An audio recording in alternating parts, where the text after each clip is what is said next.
दोस्तों आप भी हार्दिक पांड्या, रिंकू सिंह और सूर्य कुमार यादव के शानदार अर्धशतकों को देखकर खुश हैं तो इस वीडियो को एक लाइक जरूर कर दें। दोस्तों भारत और बांग्लादेश के बीच खेले गए तीसरे टी20 मुकाबले में हार्दिक पांड्या, सूर्य कुमार यादव और रिंकू सिंह ने उड़ाए बांग्लादेशी गेंदबाजों के परखच्चे। नमस्कार दोस्तों, स्वागत है आपका एक बार फिर हमारे चैनल क्रिकेट स्टार में। दोस्तों भारत और बांग्लादेश के बीच खेले गए तीसरे टी20 मुकाबले में टीम इंडिया ने बेहद ही शानदार परफॉर्मेंस करते हुए जीत दर्ज की है। तो दोस्तों हम आपको इस तीसरे टी20 मुकाबले का पूरा हाईलाइट बताएंगे कि किस प्रकार से रिंकू सिंह, सूर्य कुमार यादव और हार्दिक पांड्या ने पूरी तरीके से मुकाबले को पलट कर टीम इंडिया की झोली में जीत डाल दी। बताएंगे पूरा हाईलाइट, लेकिन उससे पहले दोस्तों आप भी चैनल पर नए हैं और अभी तक चैनल को सब्सक्राइब नहीं किया है तो चैनल को सब्सक्राइब करके बेल आइकन जरूर दबा लें। और साथ ही साथ दोस्तों आप हमें कमेंट बॉक्स में कमेंट करके जरूर बताएं कि आप इन तीनों बल्लेबाजों को बल्लेबाजी को 10 में से कितने अंक देंगे, या फिर आपको इन तीनों बल्लेबाजों में से किस प्लेयर की बल्लेबाजी सबसे बेहतरीन लगी, उसका नाम आप कमेंट बॉक्स में जरूर बताएं। तो चलिए दोस्तों जानते हैं इस बेहद ही शानदार मुकाबले का पूरा हाईलाइट शुरुआत से ही। तो दोस्तों आज के इस मुकाबले में सिक्का उछाला सूर्य कुमार यादव ने और गिरा भी उन्हीं के पक्ष में। उन्होंने टॉस जीतकर पहले बल्लेबाजी का फैसला किया। संजू सैमसन के साथ पारी की शुरुआत करने उतरे विस्फोटक बल्लेबाज अभिषेक शर्मा। तो दोस्तों संजू सैमसन ने पहले ओवर की आखिरी गेंद पर एक शानदार चौका जड़ा, जब गेंद को उन्होंने कवर की तरफ शानदार तरीके से बैकफुट से पंच किया और चौके के लिए बाउंड्री लाइन के पार भेजा और पहले ओवर में 7 रन बने। तो वहीं पर इसके बाद दोस्तों दूसरे ओवर में शानदार खेल दिखाते हुए एक बेहतरीन चौका यहां पर अभिषेक शर्मा के बल्ले से भी देखने को मिला। लेकिन इसके बाद दोस्तों यहां पर दूसरे ओवर की आखिरी गेंद पर अभिषेक ने एक और बड़ा शॉट खेला और लॉन्ग ऑन के ऊपर से गेंद को 6 रनों के लिए स्टैंड में डिपॉजिट करते हुए शानदार छक्का जड़ दिया, यानी कि इस पारी का पहला छक्का था। इसके बाद यहाँ पर अभिषेक के बल्ले से ही एक और शानदार शॉट यहाँ पर तस्किन अहमद की गेंद पर देखने को मिला, जब उन्होंने तीसरे ओवर की तीसरी गेंद को बेहतरीन तरीके से कवर ड्राइव के जरिए चौके के लिए बाउंड्री लाइन के पार भेज दिया। वहीं पर भारतीय टीम का स्कोर अच्छा चल रहा था। 3 ओवर की समाप्ति के बाद भारतीय टीम का स्कोर अब 33 रनों पर पहुंच चुका था। लेकिन तभी यहां पर संजू सैमसन ने चौथे ओवर की पहली गेंद पर एक और शानदार शॉट खेला और गेंद को चौके के लिए बाउंड्री लाइन के पार भेजा। लेकिन इसकी अगली ही गेंद पर गेंद उनके बल्ले का बाहरी किनारा लेकर सीधे विकेट कीपर के हाथों में गई और चौथे ओवर में भारतीय टीम को संजू सैमसन के रूप में पहला झटका लगा। इसके बाद दोस्तों यहाँ पर पावर प्ले के आखिरी ओवर में अभिषेक शर्मा ने शानदार बल्लेबाजी करते हुए एक बेहतरीन चौका और जड़ा और टीम का स्कोर 50 रनों के पार पहुंचा दिया।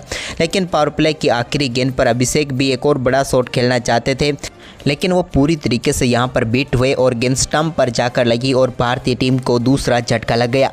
पावर प्ले में भारतीय टीम ने 51 रन बनाए और अपने 2 महत्वपूर्ण ओपनर बल्लेबाजों को खो दिया, यानी कि बांग्लादेश के लिए कहा जाए तो एक अच्छी शुरुआत फिर से हो गई थी। वहीं पर अब टीम इंडिया के स्कोर को आगे बढ़ाने की जिम्मेदारी नीतीश कुमार रेड्डी और सूर्या के ऊपर आ चुकी थी। तो सूर्य कुमार यादव ने 7वें ओवर की दूसरी गेंद पर एक कमाल का शॉट खेलते हुए गेंद को सीधे फाइन लेग के ऊपर से स्टैंड में डिपॉजिट कर दिया और अपना पहला छक्का जड़ा। तो वहीं पर इसके बाद दोस्तों नीतीश कुमार रेड्डी भी कहाँ पीछे रहने वाले थे। उन्होंने 8वें ओवर की पहली गेंद पर महबूबुल्लाह की गेंद को सीधे लॉन्ग ऑन के ऊपर से स्टैंड में डिपॉजिट करते हुए 92 मीटर का एक बड़ा छक्का जड़ दिया। इसके बाद महबूबुल्लाह के इसी ओवर की आखिरी गेंद पर भी एक बार फिर से उन्होंने बैकफुट से गेंद को शानदार तरीके से कट किया, कवर व पॉइंट के बीच में से गैप में डाला और चौका बटोर लिया। नीतीश कुमार रेड्डी का ये शानदार परफॉर्मेंस 9वें ओवर में भी जारी रहा, जब उन्होंने एक और बड़ा शॉट खेला और गेंद को स्टैंड बाउंड्री लाइन के पार भेजा और एक और शानदार छक्का जड़ा। लेकिन इसी ओवर में उनका ये शानदार परफॉर्मेंस अब उनके लिए खतरनाक बनता हुआ जा रहा था, क्योंकि एक और बड़ा शॉट खेलने के लिए वो पूरी तरीके से तैयार थे, लेकिन गेंद बाउंड्री लाइन के ऊपर यहाँ पर सीधे फील्डर को ढूंढ बैठे और भारतीय टीम को तीसरा झटका लग गया। लेकिन यहाँ पर शानदार पारी खेलकर पेविलियन लौटे नीतीश कुमार रेड्डी के आउट होने के बाद अब सूर्य कुमार यादव के ऊपर जिम्मेदारी थी हार्दिक के साथ स्कोर को आगे बढ़ाने की। तो इसी दौरान एक शानदार कवर ड्राइव के जरिए गेंद को चौके के लिए उन्होंने भी बाउंड्री लाइन के पार भेजा। तो वहीं पर दोस्तों इसके बाद यहाँ पर 10वें ओवर की आखिरी गेंद पर हार्दिक ने एक और बड़ा शॉट खेला और गेंद को यहाँ पर सीधे भेज दिया लॉन्ग ऑफ के ऊपर से बाउंड्री लाइन के पार। इसके बाद 12वें ओवर में हार्दिक ने अपना रौद्र रूप दिखाया और पहली गेंद पर शानदार तरीके से गेंद को बैकफुट से लॉन्ग ऑफ के ऊपर से 6 रनों के लिए बाउंड्री लाइन के पार भेजा। तो वहीं पर इसके बाद 13वें ओवर में भी उनके बल्ले से एक और शानदार अपर कट के जरिए बेहतरीन छक्का देखने को मिला। वहीं पर दोस्तों 13 ओवर की समाप्ति के बाद भारतीय टीम का स्कोर पहुँच चुका था 126 रनों पर। तो वहीं पर इसके बाद 14वें ओवर की पहली गेंद पर सूर्य कुमार यादव ने भी अपना फेवरेट शॉट निकाला और स्क्वायर लेग की तरफ गेंद को एक बार फिर से 6 रनों के लिए बाउंड्री लाइन के पार भेजा। तो वहीं पर इसी ओवर में एक शानदार चौका भी उनके बल्ले से फ्लिक शॉट के जरिए देखने को मिला। यानी कि दोस्तों भारतीय टीम का स्कोर अब शानदार तरीके से 140 रनों तक पहुंच गया 14 ओवर की समाप्ति के बाद। तो वहीं पर 15वें ओवर में भी सूर्य कुमार यादव ने एक और बड़ा शॉट खेला और एक बार फिर से फाइन लेग के ऊपर से गेंद को 6 रनों के लिए बाउंड्री लाइन के पार भेजा। अब दोस्तों कोई भी गेंदबाज यहां पर इन दो बल्लेबाजों को परेशान नहीं कर पा रहा था। 15 ओवर की समाप्ति के बाद भारतीय टीम का स्कोर 150 रनों के पार पहुंच गया था।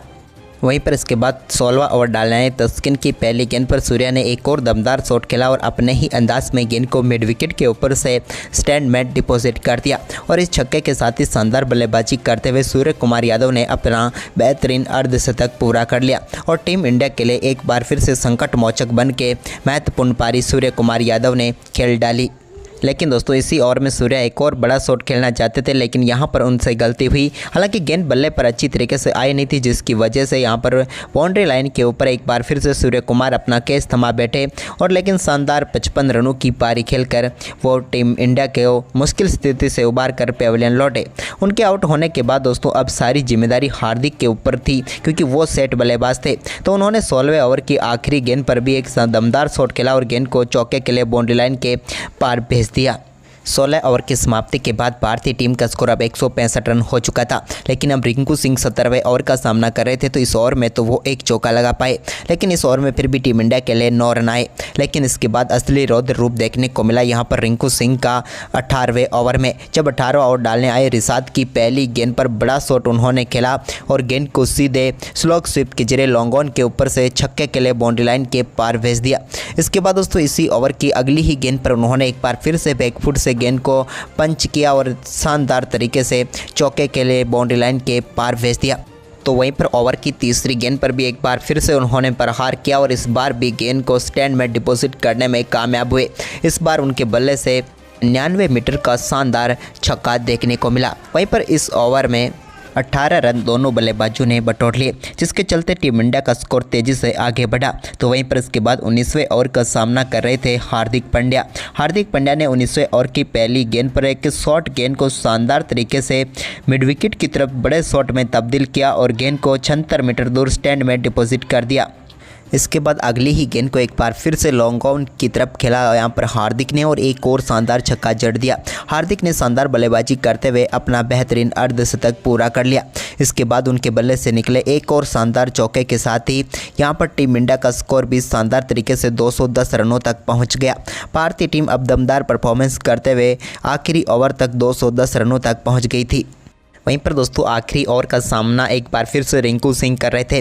तो पहली गेंद उनके सामने शॉट डाली, जिसको शानदार तरीके से पुल किया और गेंद को शानदार तरीके से बैकवर्ड्स कर लेग के ऊपर से 6 रनों के लिए बाउंड्री लाइन के पार भेजा। तो वहीं पर उसकी अगली ही गेंद पर निकले उनके बल्ले से एक और बड़े शॉट ने भी गेंद को बाउंड्री लाइन के पार भेज दिया और एक बार फिर से शानदार चौका जड़ा। 2 गेंदों पर वो 10 रन बना चुके थे। लेकिन दोस्तों ओवर की तीसरी गेंद पर भी उनके बल्ले से बेहतरीन शॉट देखने को मिला और गेंद को शानदार तरीके से एक बार फिर से बैकवर्ड्स कर लेग के ऊपर से 6 रनों के लिए बाउंड्री लाइन के पार भेज दिया। वहीं पर दोस्तों इस ओवर में इस शानदार परफॉर्मेंस के जरिए भारतीय टीम का स्कोर तेजी से आगे बढ़ते हुए अब 3 गेंदें शेष रहते हुए 226 रनों तक पहुंच गया था। लेकिन इसके बाद ओवर की 5वीं गेंद पर भी उनके बल्ले से एक और बड़ा शॉट देखने को मिला और एक बार फिर से गेंद को छक्के के लिए बाउंड्री लाइन के पार भेजा। वहीं पर इसके बाद दोस्तों भारतीय टीम ने शानदार परफॉर्मेंस करते हुए 233 रनों का विशाल लक्ष्य खड़ा किया बांग्लादेश की टीम के सामने। वहीं पर दोस्तों इस बड़े लक्ष्य का पीछा करने उतरी बांग्लादेश की टीम के लिए कुछ भी अच्छा नहीं हुआ और पहली गेंद पर उनके लिए परवेज का विकेट गिरा, जहां पर अर्शदीप ने एक बार फिर से उन्हें बोल्ड करके पेविलियन भेज दिया। इसके बाद दोस्तों यहां पर नजमल हसन सांतो और लिटन दास ने दूसरे विकेट के लिए थोड़ी पार्टनरशिप जरूर की, लेकिन आखिरकार 39 रनों तक पहुँचते पहुँचते टीम ने अपने एक और विकेट गंवा दिया। यहाँ पर कप्तान नजमल हसन सांतो भी बोल्ड होकर पेविलियन लौटे। तो वहीं पर इसके बाद लिटन दास से उम्मीद थी कि ये तो टीम के लिए बड़ी पारी खेलेंगे, लेकिन इन्होंने कुछ बेहतरीन शॉट तुक्के जरूर लगाए, जिसके चलते बेहतरीन टीम के लिए 40 रनों की पारी जरूर खेल डाली, लेकिन ये टीम की जीत के लिए काफ़ी नहीं थी। और इसके बाद दोस्तों भारतीय टीम को लिटन दास के रूप में वरुण चक्रवर्ती ने एक और सफलता दिला दी।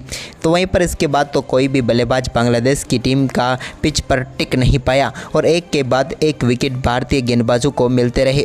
वरुण चक्रवर्ती और वाशिंगटन सुंदर 2 गेंदबाजों की कमाल की गेंदबाजी देखने को मिली। तो वहीं पर इसके बाद अभिषेक शर्मा और रियान पराग ने भी टीम को एक सफलता दिला दी, जिसके चलते बांग्लादेश की टीम को भारतीय टीम ने बेहद ही शानदार गेंदबाजी करते हुए मात्र 123 रनों पर ही समेटते हुए इस मुकाबले को 110 रनों से जीत लिया और एक बार फिर भारतीय टीम की यहां पर दमदार जीत देखने को मिली। बांग्लादेश की टीम की तरफ से इस मुकाबले में भी हाईएस्ट स्कोरर रहे एक बार फिर लिटन दास, जिन्होंने 40 रनों की पारी खेली। तो दोस्तों आज का ये मुकाबला आपको कैसा लगा, आप हमें अपनी राय कमेंट बॉक्स में जरूर दें और इस वीडियो को अपने दोस्तों के साथ ज़्यादा से ज़्यादा शेयर जरूर करें। धन्यवाद दोस्तों वीडियो के पूरे आखिर तक बने रहने के लिए।